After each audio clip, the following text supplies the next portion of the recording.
상속자들과 상속자가 되고 싶은 분들을 위한 본격 바이블 지식 교양 방송 상속자들 시작합니다.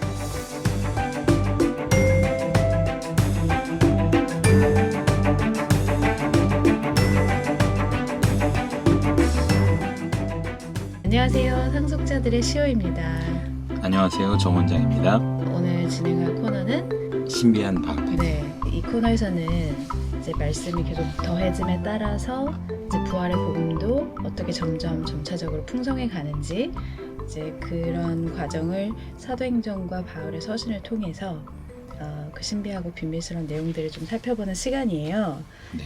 그래서 지난 회에서 다뤘었던 갈라디아서의 이제 일부 내용을 한번 짚어봐야 될 것 같아요. 그때 갈라디아서라는 서신은 바울이 썼던 첫 번째 서신이었고 그 다음에 저희가 이제 사도행전 13, 14, 15장을 살펴보고 난 후에 그 당시에 교회 안에 유대인들과 교회 안에 이방인들의 그런 갈등 상황들을 좀 보던 와중에 이제 갈라디아서로 넘어왔어요. 네, 그렇죠. 그 시기에 쓰여졌던 서신이었기 때문에 그래서 그때 상황을 정리를 해주는 교회에 보낸 첫 번째 서신이었는데 거기서 주된 내용이라고 한다면 그러니까 믿음을 갖게 된 사람들은 살아가는 것도 믿음으로 살아간다. 네, 그렇죠.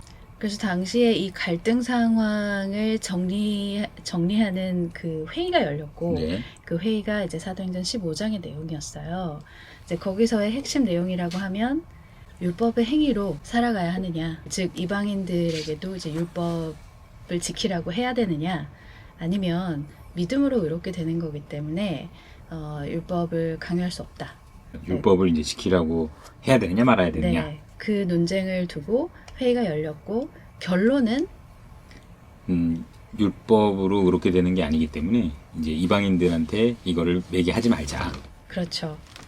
그래서 이걸 강요해서도 안 되고 우리도 지키지 못했던 것을 그들에게 그렇죠.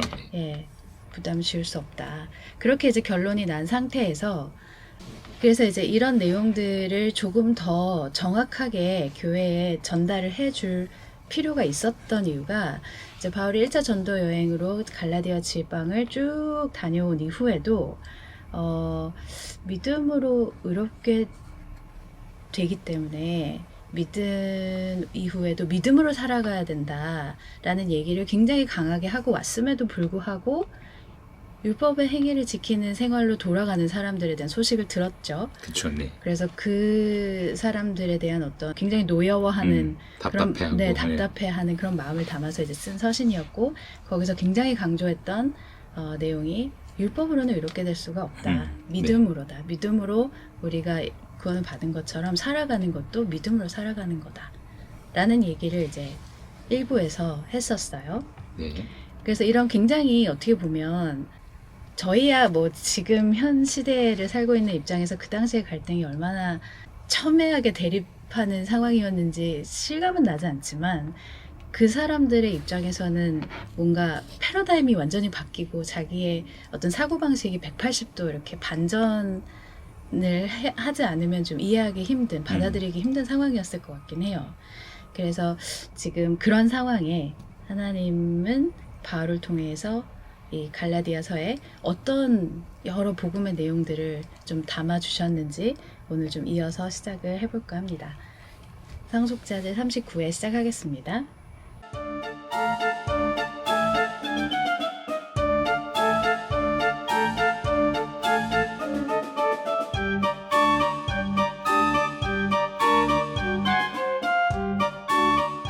오늘은 이제 갈라디아서를 좀 더 깊이 살펴볼 텐데요. 지난 회에 믿음으로 이렇게 된다. 그래서 살아가는 것도 믿음으로 살아간다.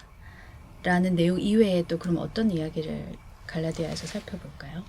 오늘 주로 하게 될 이야기는 우리가 이제 이 코너 말고도 여러 코너에서 이제 몇 번씩 언급을 했었던 것 같아요. 우리가 예수님과 함께 이제 그리스도가 된다라는 거와 그래서 또 함께 상속자가 된다는 이야기. 그 그 이야기를 갈라디아서에 바울이 기록을 해놨거든요. 그래서 한번 갈라디아 3장 중심으로 한번 살펴보면서 정말 그렇게 표현이 되어 있는지 네. 한번 읽어볼 계획입니다. 저희 채널 이름이 또 상속자기도 그렇죠. 한데 네. 그 의미를 저희가 초반에 네, 설명을 맞아요. 드리면서 갈라디아서를 굉장히 언급을 네, 많이 네, 했었는데 아마 오늘도 이제 그런 비슷한 이야기를 드릴 수 있게 될 것 같고 그러면 그 우리가 예수님과 함께 그리스도가 된다? 네. 그 얘기 먼저 해주세요. 그러니까 일단 그리스도라는 말은 히브리어의 이제 메시아라는 단어를 헬라어로 바꾸면 그게 이제 그리스도라는 표현이거든요. 두 개가 같은 말이에요? 같은 말이죠. 그러니까 이제 언어가 다른 거죠. 네, 뭐 러브와 사랑, 뭐 그렇죠. 약간 네. 이런 개념이네요. 그래서 이 뜻이 기름 부은 자라는 뜻이에요. 네, 그래서 이제 구약 성경을 쭉 보면은 뭐 선지자들이나 제사장들, 그다음에 왕들한테 이제 기름을 부었거든요. 기름을 왜 부어요? 네, 그러니까 이제 머리에다 기름을 부어주는 것 같아요. 하나의 약간 의식 같은 거예요? 그런 것 같아요. 네. 그거 씻어내기 힘들 것 같은데. 그래서 이제 이렇게 기름을 붓는 거는 이런 어떤 직책 아니면 지위를 가진 사람들한테 기름을 붓는 게 있는데 이러한 것들은 이제 이후에 이제 오실 하나님의 아들이 가지는 성격을 설명하려고 그런 것 같아요. 이제 신약 성경에 보면은 이제 예수님을 다양하게 표현하는 것들을 보면은 네. 이제 그 예수님 오실 하나님의 아들 그분이 그리스도다라는 거를 표현하려고 이렇게 하는 것 같은데 근데 이게 일반적으로 이제 우리가 그리스도 하면은 당연히 이제 예수님 예수 그리스도 네. 우리가 이제 이렇게 표현을 하잖아요. 그 한 분을 지칭하는 표현이에요. 네. 그리스도라는 표현은. 그러니까 예수님이라는 사람이 네. 그리스도다. 그리스도다. 기름 부은 네. 받은 사람이다. 네. 네. 이렇게로 일반적으로 알고 있고 당연히 이제 그건 그것도 사실이죠. 네. 네. 그런데 바울이 전하는 좀 좋은 소식에는 그 한 분 예수님 말고도 우리가 예수님과 함께 그리스도가 된다라고 이제 이렇게 표현을 해놨거든요. 어떻게 보면 그리스도가 성격이 두 가지가 있는 거죠. 예수님 한 분인 개인인 그리스도와 그다음 그분과 함께한 여러 무리가 합쳐져서 그 무리를 또 그리스도라고 이제 이렇게 표현한 게 이제 성경에 담겨 있습니다. 그래서 오늘 갈라디아에서 이제 그 그걸 보게 앞에서는 되죠. 첫 번째는 이제 어떻게 보면 예수님의 어떤 성격을 드러낼 네. 수 있는 의미로서 그리스도라고 네. 예수님을 불렀다면 후자는 예수님과 우리를 함께 그리스도라고 했다는 말은 그 집합의 네, 이름이네요. 어떻게 네네. 보면 그 무리의 이름이네요. 그렇죠. 네.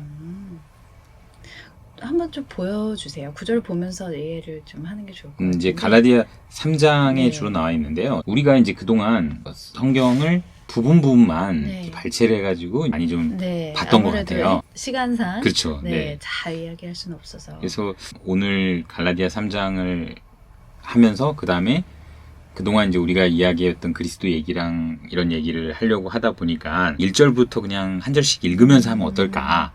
한 절 한 절을 네. 그랬는데 이제 시간 관계도 있고 네. 그렇다고 또 이제 어떤 핵심 구절만 또 딱딱 그냥 읽고 음. 넘어가는 것도 좀 그런 것 같아서 오늘은 갈라디아서 3장을 이제 좀 묶어서 여기서 몇 절까지는 이제 어떤 내용이다 이제 이런 네. 식으로 설명을 드리고 네.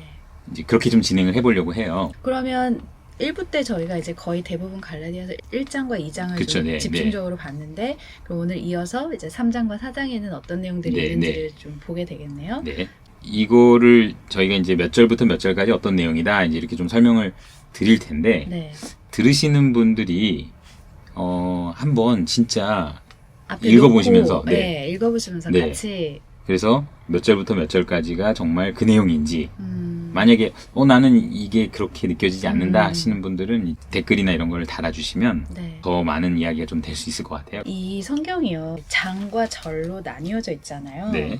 성경을 정경화하는 과정에서 이제 인위적으로 이제 이런 작업들이 돼 있는데 책을 읽을 때는 굉장히 편리해요. 그렇죠. 네. 그리고 누구한테 몇 장 몇 절. 이 부분을 구체적으로 설명하기 굉장히 좋은 이제 그런 구성으로 돼 있는데 그러다 보니까 굉장히 이제 토막 이해하고 아니면 토막 구절만 이제 알고 그 주변의 구절들하고 이어지지 않는 경우가 네, 많거든요. 그쵸. 네. 예를 들면 뭐 요한복음 1장 1절은 알겠어요.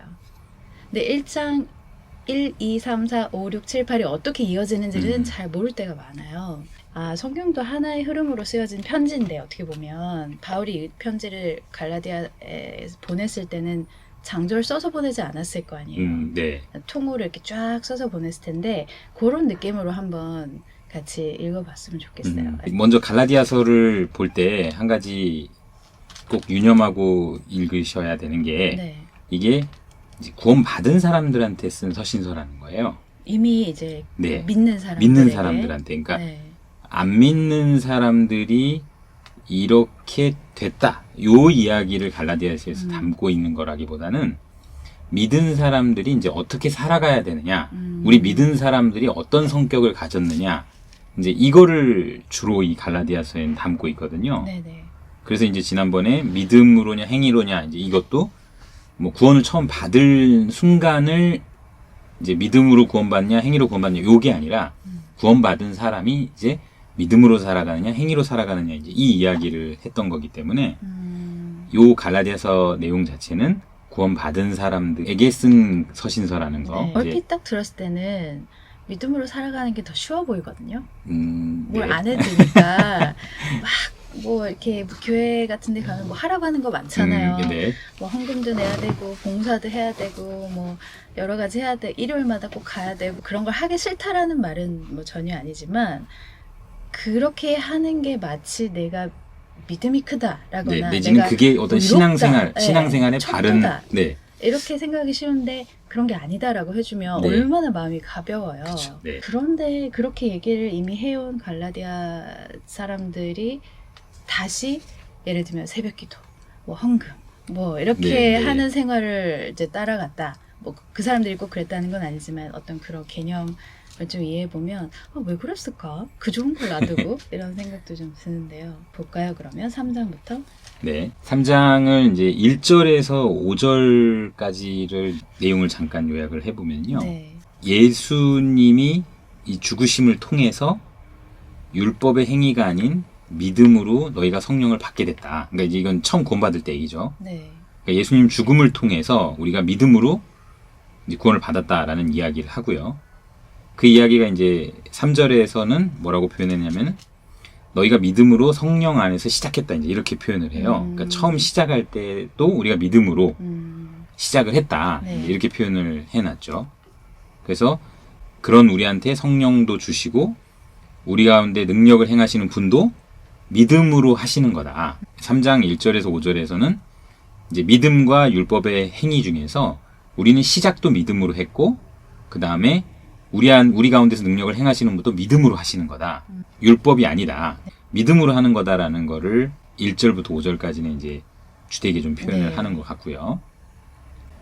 그리고 이제 5절 말미에 보면은 율법의 행위에서냐 듣고 믿음에서냐 이제 이런 표현이 있거든요. 네. 근데 이거를 이제 다른 번역본을 보면은 그것을 율법의 행위로 하시느냐 믿음에 관하여 들음으로 하시느냐 이제 이렇게 표현이 되어 있어요.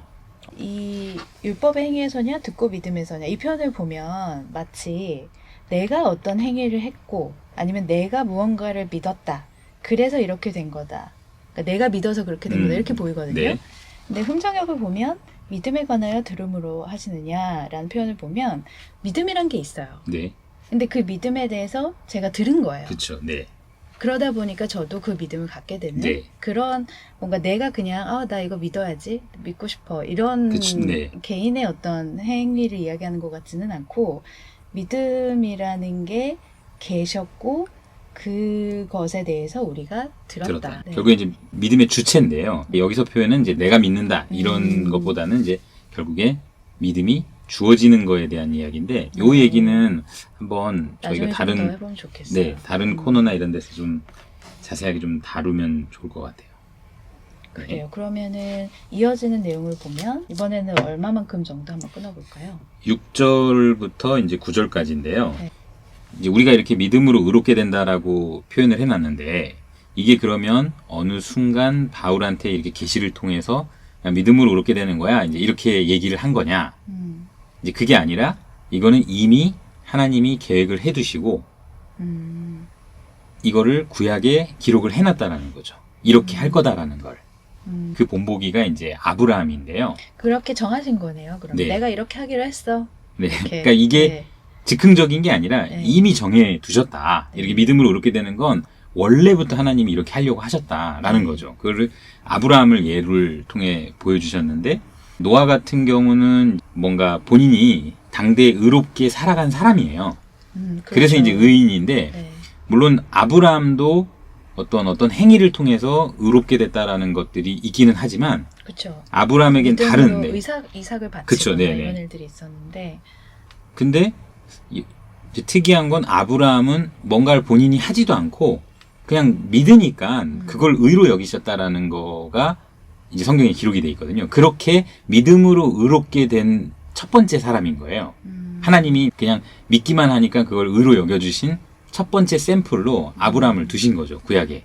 믿음으로 의롭게 된다라는 걸 예시를 아브라함에게 두는데 이미 그렇죠. 정해놓으신 예. 그 다음에 이제 또 하나가 이제 원래 당시에는 이제 유대인들만 구원받은 상황이었었잖아요. 근데 고넬료 이후에 바울을 통해서 이제 이방인들에게 복음이 본격적으로 전해지는데 이방인들이 믿음으로 의롭게 되는 것 또한 즉흥적으로 그냥 일어난 일이 아니라 미리 계획된 거라는 거를 아브라함에게 이제 이미 선포해뒀다는 내용이 8절 내용이죠. 8절만 한번 읽어보고 할까요? 네. 네. 또 하나님이 이방을 믿음으로 말미암아 의로 정하실 것을 성경이 미리 알고 먼저 아브라함에게 복음을 전하되 모든 이방이 너를 인하여 복을 받으리라 하였으니. 네. 굉장히 특이한 구절인 것 같아요. 제가 이 구절을 뭐 여러 번 읽었었지만 이번에 볼 때 하나님의 그런 계획을 누가 알아서 누가 복음을 전했냐, 이 구절을 보니까 성경이 미리 알아서 그거를 아브라함한테 성경이 복음을 전했대요. 표현이 굉장히 재밌잖아요. 네. 뭔가 뭐 천사가 그렇게 했다, 뭐 선지자가 그렇게 했다라고 하면 모르겠지만 나중에 될 일을, 그러니까 AD 한 30, 40년, 50년 이때쯤 될 일을 성경이 미리 알아서 아브라함한테 가가지고 이렇게 얘기를 해준 거예요. 아브라함아, 너를 인해서 이방인들이 복을 받을 거야. 그걸 성경이 했다라는, 뭐 물론 표현이겠지만 굉장히 재밌었어요. 네. 근데 어쨌든 이런 계획이 있다라는 거를 이제 9절까지 좀 설명을 하신 것 같네요. 이 구절에서 보면 아브라함에게 복음을 전하되 이제 이렇게 돼 있는데 네. 이게 또 이제 우리가 지난번에 김 반장님 통해서 복음이라는 거를 좋은 소식 이렇게 이제 네네네. 바꿔서 보면은 어색하지가 않은데 이걸 또 복음 하니까 아브라함한테 무슨 복음을 네. 전하시나. 그러니까 아브라함한테 이방이 너를 인하여 복을 받게 된다라는 소식을 전해놨다라는 거죠. 그게 기쁜 소식이니까 그렇죠. 네. 복음이라고 여기는 써놨네요. 네. 그래요. 그래서 6절부터 9절까지는 어떤 미리 계획된 거다. 네. 그래서 구약 성경에 기록이 되어 있다. 아브라함을 통해서 예시로 이렇게 이야기가 되어 있다라는 거를 그 계획의 시작을 이제 네. 아브라함의 스타트를 끄는 거네요. 네. 그다음에 10절부터는 이제 14절까지인데요. 네. 여기서는 이제 좀 대비 구조가 돼 있어요. 그러니까 율법에 속한 자와 믿음에 속한 자. 그래서 율법에 속한 자를 저주, 그다음에 믿음에 속한 자를 복, 이렇게 해가지고 대비 구조로 설명이 되어 있는데, 그러면서 이제 율법의 저주에서 예수 그리스도가 십자가에 달리심으로써 직접 저주가 되었다라는 표현이 나와요. 왜 그러셨냐? 그 목적이 뭐냐면 그 아브라함에게 말했던 믿음으로 의롭게 되는 복이 우리 이방인에게 미치게 하고 또 성령을 받게 하려고 예수님이 직접 십자가에 달리심으로써 저주가 됐다라는 거예요. 예수님이 직접 십자가에 달리시면 그 복이 이방인한테 오나요? 그러니까 이제 그 율법의 저주 아래 있는 모든 사람들을 네. 구하시려고 본인이 직접 네, 본인이 직접 저주가 그걸 다 된 거라는 담당을 거죠. 하신 네, 거고 네. 책임을 지신 네. 거군요. 그러면 우리는 그 저주에서 풀린 거네요. 그렇죠. 유대인뿐만 아니라 네. 그래서 이제 이방인들에게 우리가 그냥 예수님이 십자가에 달려 그래서, 돌아가셨대 네, 이제 네. 그냥 이렇게 표현을 쉽게 하지만 네. 그 이유가 그 분명하게 목적이, 이제, 예. 이제 담겨 있는 거죠. 그 목적이, 그러니까 십자가에 달려서 돌아가셨다는 그 사건이 의미하는 목적이 한 가지 성격은 아닌 것 그렇죠. 같아요. 네, 뭐 네. 예전에 이제 흔히 듣기로는 죄사함을 네, 위해서 돌아가셨다. 근데 여기서는 이제 죄사함에 대한 이야기보다는 율법의 저주에서 우리를 구하시려고 네, 하셨다. 그렇죠. 더 이상 율법이 우리를 지배하지 못하고 저주에서 구해지면 우리는 믿음 안에서 의롭게 될 수 있는 엄청난 이제 은혜를 네. 받게 된다는 그렇죠. 내용이니까 그거를 그런 위하셨- 의미도 네, 네, 있다라는 네. 거는 처음 네. 알았어요. 우리가 흔히 신약 성경을 그래도 좀 많이 읽어보신 분들이나 여러 책을 보거나 강연을 들으신 분들은 네. 뭐 그냥 자연스럽게 이해가 되지만 네. 당시 입장으로 보면 이게 첫 서신서기 때문에 이게 바울이 이제 이런 이야기들을 구체적으로 이제 해주는 거죠. 아, 네. 예. 맞아요. 사도행전에는 사실 바울이 갈라디아 지역을 갔을 때 그 지역에서 아직 믿지 않는 사람들을 네. 대상으로 전했던 복음이 주로 기록돼 있었지. 그 이후에 이제 그럼 이 사람들에게 믿는 사람들에게 또 어떤 당부의 이야기들을 네. 했는지 그건 좀 찾아보기가 어려웠거든요. 네. 단지 이제 한 줄로 표현이 돼 있는 것들이 있었어요. 예를 들면 다시 그 지역으로 가서 지방으로 가서 믿음을 굳게 했다. 네. 근데 이제 어떻게 믿음을 굳게 한 건지 그 상황이 그쵸, 네, 구체적으로 설명이 안 돼 있는데 이 서신에 좀 더 자세히 디테일하게 나와 네. 있네요. 이런 내용들이 이제 하나씩 이 서신서를 통해서 이제 우리가 좀 자세하게 확인해 볼 수 있는 것 네. 같아요. 그리고 그 목적에 한 가지가 더 있는데요. 바로 성령의 약속을 받게 하려 함이라 이제 이렇게 돼 있거든요. 그래서 믿음으로 이제 의롭게 되는 거 뿐만 아니라 성령의 약속을 받게 한다. 요거는 이제 아마 다음 시간에도 좀 살펴보게 될 거고, 그 다음에 이따 이제 3장 뒷부분에서도 나오니까 한번 그때 자세하게 좀 보도록 하고요. 그 다음 15절부터 이제 22절까지를 묶었는데요. 15절부터 22절에는 이제 약속이라는 거는 한번 정해지면 없어지거나 바뀔 수가 없다라는 이야기를 하면서 이 아브라함과 그 자손한테 믿음으로 의롭게 된다는 약속이 주어졌는데 이게 나중에 생긴 율법이라는 것이 그거를 없이 하거나 바꿀 수가 없다라는 이야기를 이제 담고 있고요. 네. 그 약속을 아브라함하고 그 아브라함의 모든 자손한테 주신 거예요? 요거는 이제 중요한 포인트라서 이따 한번 볼까요? 구절을 직접 읽어보면서 여기는 그래요. 좀 했으면 좋겠고요. 왜냐면 제가 아는 아브라함은 자손이 엄청 많거든요. 네. 네. 그다음에 15절에서 22절에는 또 율법이 그러면 이제 무슨 용도인지에 대해서도 나와 있어요. 네. 율법의 용도라는 거는 사람들이 이제 죄를 막 지으니까 그래서 주어진 거다.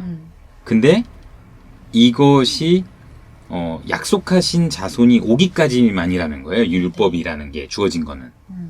그러니까 이게 어떤 효력을 발휘할 수 있는 시점이 딱 정해져 있는 거죠. 율법이라는 게. 그러니까 약속을 하시긴 하셨는데 네. 그 약속이 바로 이렇게 실효성이 있는 게 아니라 누가 와야지만 네. 이 약속이 작동이 되는 거네요. 그래서 이제 그때까지는 죄를 지니까 이제 율법이 주어졌다라는 거죠. 그래서 이 율법은 그 약속을 위해서 어느 시점을 딱 설정해 자손이 주는데 온다라는 네. 때까지는 어떤 역할을 한다. 역할을 하는 거라는 거죠. 그래서 이제 율법이라는 게 아예 이 하나님의 이 약속의 틀에서 전혀 무관하거나 그것도 이제 그런 계획의 거. 하나 네, 일부라고 네, 볼 수 그렇죠. 있겠네요. 그러면. 네. 그리고 이제 이 안에 성경의 재발견에서 이야기한 중보에 대한 이야기가 나와요.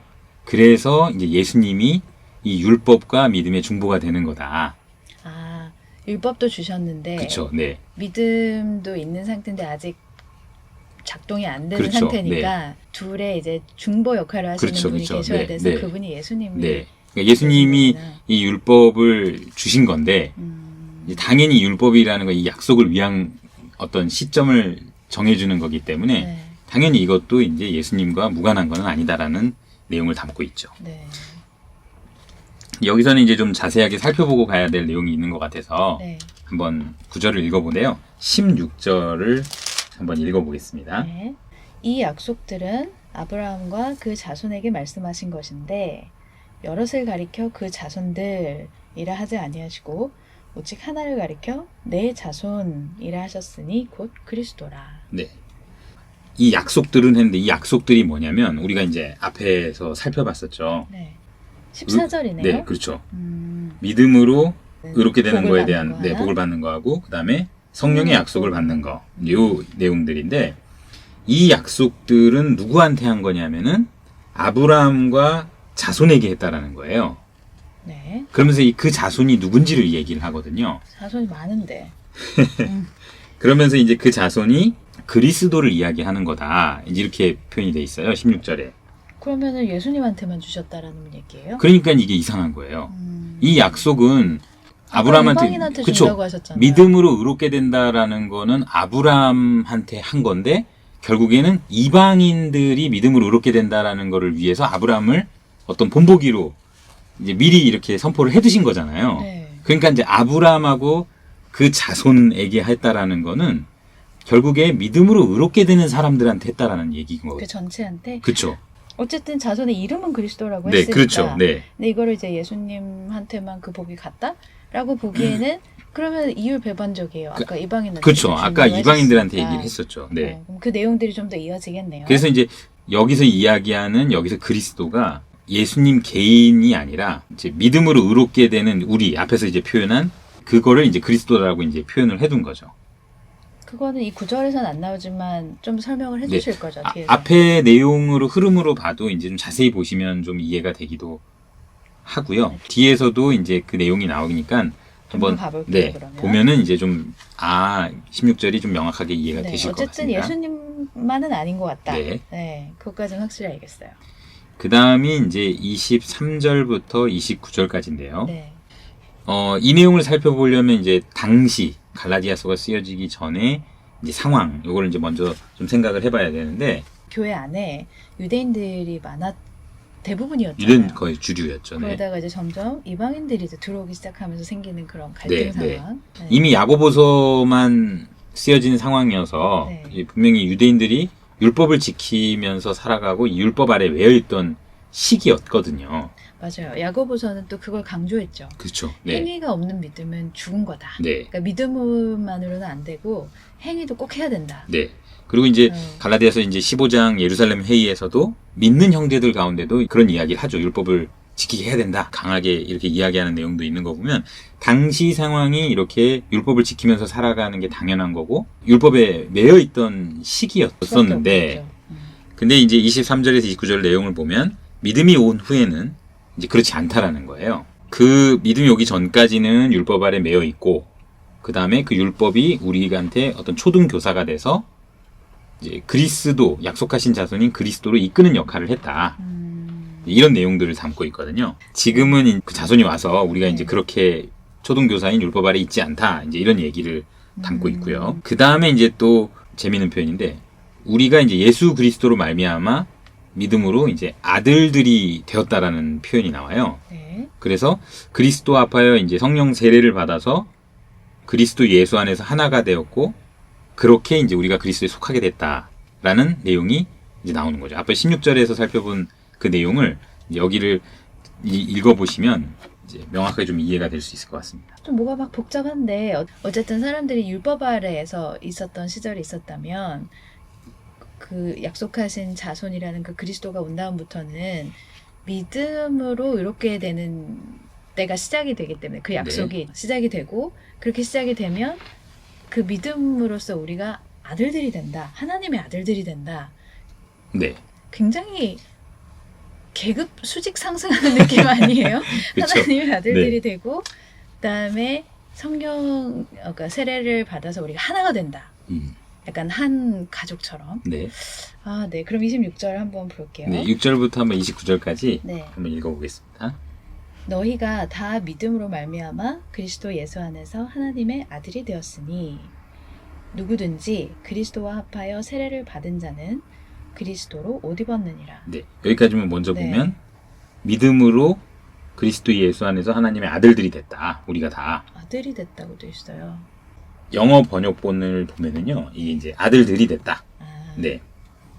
이렇게 되어 있는데 그러니까 네. 복수죠. 너희가 아들들인데 각자가 네. 이제 다 하나님 아들들이 된 거예요. 그런데 27절에 누구든지 그리스도 합하여 세례를 받은 자는 그러니까 여기서 이제 그리스도는 당연히 예수님을 말하는 거죠. 예수 그리스도하고 함께 세례를 받은 자는 그리스도로 옷 입었느니라. 예수님과 함께 세례를 받으면서 그리스도가 될 수 있는 그리스도 거죠. 자격이 됐다 뭐 네, 이런 말인가요? 네, 네. 보통 무슨 옷 입었다. 저 사람은 뭐 어떤 지위에 있는 사람을 보고 옷 입었다 그쵸, 이렇게 네. 표현하잖아요. 그래서 거기에 이제 속해버린 거죠. 그러니까 네. 원래는 믿음으로 하나님의 아들들이 됐고 그 다음에 함께 세례를 받음으로써 그냥 그리스도가 돼버린 거예요. 네네. 우리 개개인들은 이제 하나님의 아들들인데 네. 우리 개인이 그리스도가 된 게 아니라 그냥 예수 그리스도 합해지면서 우리 전체가 그냥 그리스도가 됐다. 자, 예를 들면 어떤 분이 공직에 있었는데 무리를 일으켰어요. 뭐 네. 경찰이신데 예를 들면 그러면 이제 너 경찰 옷 벗어. 뭐 이런 표현도 하고 운동선수인데 뭐 어떤 무리를 일으켰어요. 아니면 이제 은퇴를 해요. 그러면 그래 나 이제 옷 벗게 됐어. 뭐 이런 표현을 하는데 이제 그 표현이 이제 실질적으로 뭐 옷을 입고 벗는다는 표현보다 그 위치, 그 그렇죠. 자격. 자격에 있다가 내려오거나 아니면 뭐 없다가 거기로 올라가거나 그쵸. 이제 네. 그런 자격을 얻게 되는 의미 같은데 그러면 믿게 되면 그리스도 예수님과 우리가 함께 그리스도로 옷을 입게 된다. 네. 근데 이제 여기 이 그리스도에 대한 설명이 그래도 나는 예수님으로 보인다. 이렇게 하는 분들은 이제 28절을 읽으면 네. 명확합니다. 너희는 유대인이나 헬라인이나 종이나 자주자나 남자나 여자 없이 다 그리스도 예수 안에서 하나이니라. 네. 여기 이제 영어 번역본이나 다른 번역본을 보면 거기에는으로 이제 시작을 하거든요. 그러니까 그 그리스도 안에는 그 그리스도에는 이제 이렇게 표현을 하면서 어떤 인종이나 성별이 관계없이 다 하나다. 이거 예전에 재발견 때 한번 그쵸. 해주시지 네. 않았어요? 그래서 이게 소속을 의미하는 그쵸. 거다라고 네네. 얘기하셨었죠. 그래서 이렇게 보면은 여기서 27절에서 이제 그리스도, 그 다음에 16절에서 말하는 그리스도, 이게 예수님 개인 이야기가 아니라 함께한 우리를 이야기한다는 거가 이제 명확하게 드러나죠. 그래서 29절에 너희가 그리스도께 속한 자면 곧 아브라함의 자손이요 약속대로 유업을 이을 자니라. 네. 그러니까 그리스도에게 속했으면 그 아브라함한테 이야기한 그 자손이 되는 거고 그 자손이 이제 그리스도다라고 16절에 이야기를 했잖아요. 그렇기도 하고 또 7절에도 보면 믿음으로 말미암은 자들은 아브라함의 아들인 줄 알지어다. 네. 아브라함의 자손인 네. 줄 알지어다. 이런 표현도 있는 거 보니까 어쨌든 믿음으로 된 사람들을 아브라함의 자손이라고 했고 네. 그 자손의 이름 그리스도라고 정해주신 거라는 얘기로 정리를 좀 해보면 될 것 같아요. 그래서 마지막이 약속대로 유업을 이을 자니라. 그러니까 다른 번역본에 보면 약속에 따른 상속자다. 그래서 우리가 예수님과 함께 그리스도가 됐고 그 다음에 상속자가 됐다. 이 내용을 담고 있는 게 갈라디아 3장이 담고 있는 내용이죠. 네, 믿음으로 시작해서 상속으로 끝났네요. 근데 그 과정 하나하나를 살펴보면 정말 그 계획에 따라서 믿음으로 이렇게 해주겠다라고 약속을 하셨고 그 약속을 아브라함으로 시작을 하셔서 네. 율법의 저주를 풀게끔 하는 역할을 예수를 삼으셨고 네. 그렇게 돼서 이 약속하신 자손을 시작을 하셔서 이방인들에게도 그 자손에 포함되게끔 하셔서 이방인에도 그 복이 전해지는. 근데 그 복이 단순히 믿음으로 의롭게 됐다 혹은 성령을 받게 된다라는 건 줄로만 알았는데 심지어 뭔가를 상속을 해준다. 네. 뭐 제가 뭔가를 더 받고 뭐 그럴 걸 좋아해서가 아니라 뭐 욕심이 많거나 그런 게 아니라 그게 뭔지는 좀 궁금해요. 아버지에게서 뭐 보통 상속을 받잖아요. 부모님으로부터. 빚을 상속받기도 하고요.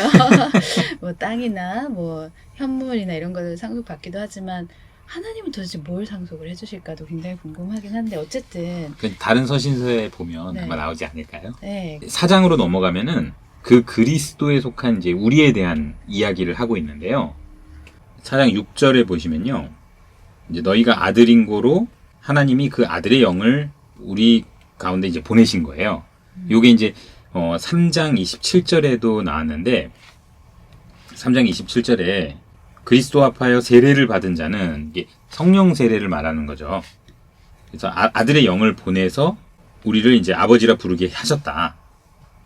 그래서 종이 아니고 우리는 아들이고 그래서 이제 상속자다라는 얘기가 이제 6절, 7절에도 나와 있고 이게 이제 3장부터 쭉 그 그리스도에 속한 우리에 대한 설명을 쭉 4장까지 이어지거든요.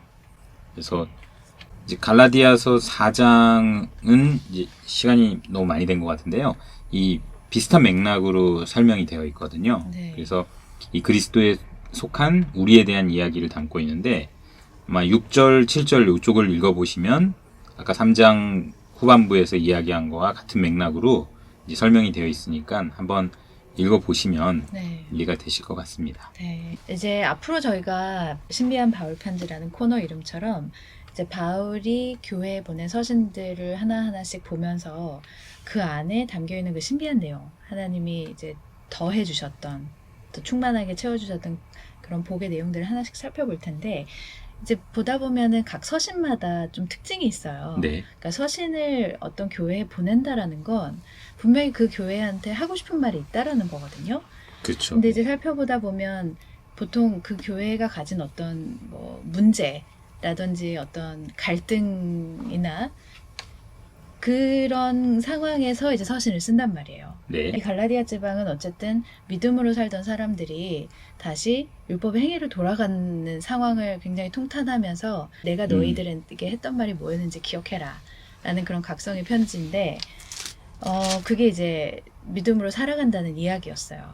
우리가 믿었기 때문에 사는 것도 믿음으로 살아가는 거고 결국 믿음으로써 계속 의롭다 하는 그 삶을 살아가는 거라는 이야기를 한 편지가 이제 갈라디아서라고 볼 수 있다면 이 믿음으로 이루어지는 게 계획이 돼 있었고 그 계획을 어떻게 차근차근 실행해 가셨는가 그 네. 내용인 것 같아요. 그래서 아브라함을 시작으로 이 계획을 시작하셨고 그때까지는 어쩔 수 없이 율법 아래 있도록 두셨고 이제 그 저주를 예수님을 통해서 풀어주셨고 그렇게 해서 믿음으로 이롭게 된다는 복을 아브라함 자손인 그리스도에게 주실 수 있게 된 길이 열린 건데 그리스도라는 자손에 우리 이방인들도 속하게 됐다. 네. 그래서 이방인들도 그 복을 받을 수 있게 됐다라는 내용인 거잖아요.